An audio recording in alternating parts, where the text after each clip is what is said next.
अस्सलाम वालेकुम, मैं हूं मोहम्मद वसीम और आप देख रहे हैं हक चैनल। सामने वज़ीर आज़म पाकिस्तान शहबाज शरीफ और फील्ड मार्शल सैयद हाफिज आसिम मुनीर साहब मुस्लिम ममालिक के दौरे पर हैं। पहले वो तुर्की गए, फिर उसके बाद आज़रबाईजान, ईरान, और जिसकी वजह से हमारे दुश्मन मुल्क भारत की नींदें हराम, इंडियन मीडिया की चीखें, जो कि हमेशा प्रोपेगेंडा करता है पाकिस्तान के खिलाफ, झूठ बोलता है, झूठ पे झूठ बोलता है, अभी भी झूठ बोल रहा है लेकिन डरा हुआ और सहमा हुआ है। उसकी वजह क्या है कि मुस्लिम ममालिक का बहुत जल्द पाकिस्तान सुप्रीम लीडर बनने वाला है। इंडिया की नींदें क्यों हराम हुई है, सबसे पहले उसी पे बात करते हैं। पाकिस्तान, तुर्किया और आज़रबाईजान, इन तीनों ने मिलकर यह फैसला किया है कि इन तीनों में से किसी भी मुल्क पर कोई दुश्मन हमला करेगा तो तीनों मुल्क मिलकर जवाब देंगे।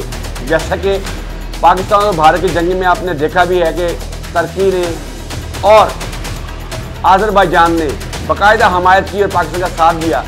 और इसी के साथ साथ जो एक नया इक़दाम हुआ वो ये हुआ है कि पाकिस्तान का नज़र आ रहा है ईरान के साथ भी गठजोड़, जिसकी वजह से इंडिया परेशान।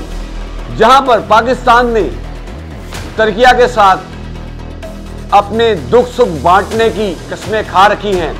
हमेशा तुर्किया का भी पाकिस्तान ने साथ दिया है जब जब तुर्किया को पाकिस्तान की जरूरत पड़ी है। यहां तक कि जब आज़रबाईजान पर बुरा वक्त आया तब भी पाकिस्तान ने शाना बशाना खड़े होकर उनका साथ दिया।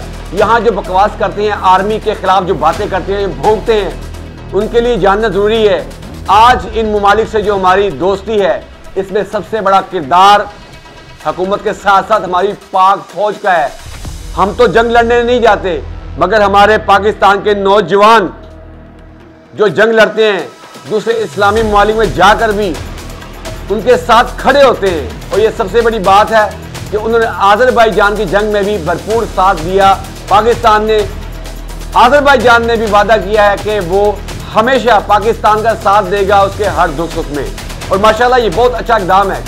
लेकिन मैं ये देखता हूँ इसके साथ साथ Indonesia, Bangladesh, Iran, Egypt, Sudan और भी मुस्लिम ममालिक जो इंशाअल्लाह ताला पाकिस्तान के शाना बशान खड़े हैं। और एक दिन ऐसा भी आएगा जब ये 57 ममालिक एक सफ में खड़े होंगे और उनको लीड करेगा इंशाअल्लाह ताला पाकिस्तान। और इसी वजह से इंडिया की नींदें हराम हो चुकी हैं।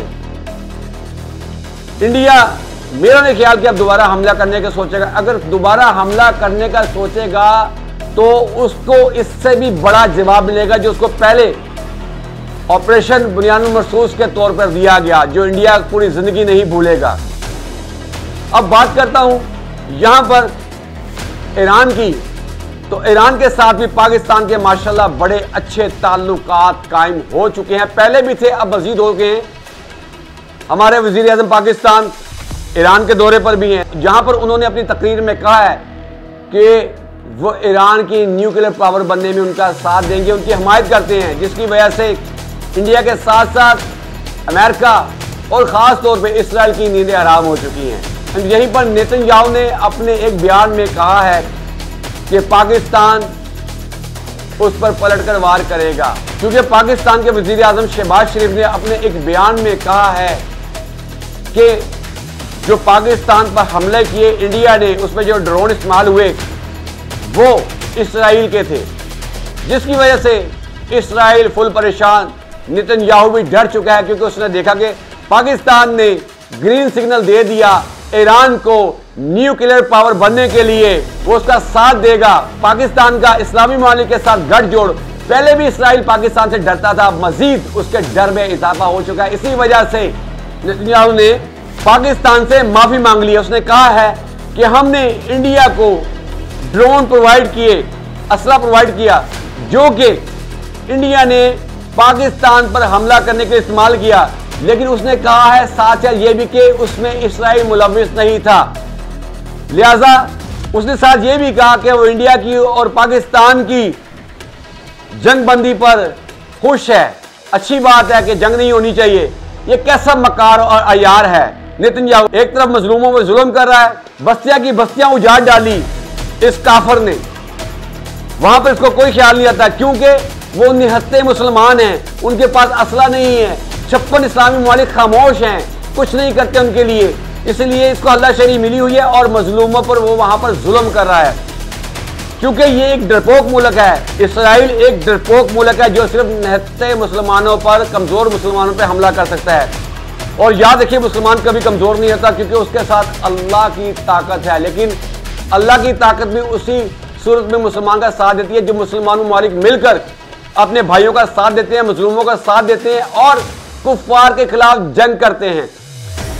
ये रही नेतन्याहू की सारी अकड़ के उसने पाकिस्तान से माफी मांग ली, यानी कि वो डर चुका है कहीं ऐसा ना हो कि तमाम मुस्लिम ममालिक मिलकर इसराइल को तहस नहस कर दे, इसीलिए उसने पाकिस्तान से माफी मांग ली क्योंकि उसे मालूम है कि न्यूक्लियर पावर मुल्क के साथ दुश्मनी करना बहुत मुश्किल काम है, इसलिए शुरू से वो पाकिस्तान के अंदर ही अंदर खिलाफ है क्योंकि वो नहीं चाहता था, यहूदी कभी नहीं चाहते कि मुस्लिम ममालिक एक न्यूक्लियर पावर बने। और पाकिस्तान के पास न्यूक्लियर भी एक पावरफुल है, इंडिया से भी पावरफुल टेक्नोलॉजी हमारे पास है अल्हम्दुलिल्लाह। तो एक दिन इंशाल्लाह बहुत जल्द आएगा जब पाकिस्तान तमाम मुस्लिम ममालिक को लीड करता हुआ कुफ्फार से लड़ेगा, वो दौर आएगा इंशाल्लाह ताला, चाहे वो दौर हजरत इमाम महदी के दौर भी आए, ग़ज़वा हिंद भी होगा, जरूर होगा, जिसमें फतेहयाब इंशाल्लाह मुसलमान ही होंगे। और रही बात इंडिया की, तो वो सोचे भी ना दोबारा हमला करने का, इसको इससे भी बड़ा और तगड़ा करारा जवाब देगी हमारी पाक फौज। इस वक्त पाकिस्तान की कमांड एक ऐसे हाफिज कुरान के हाथों में है जिसके सीने में कुरान है, जो कुरान की आयतों पर अमल करता है, जो कुरान पर अमल करता है, जो अल्लाह के अहकामात को मानता है इंशाअल्लाह ताला।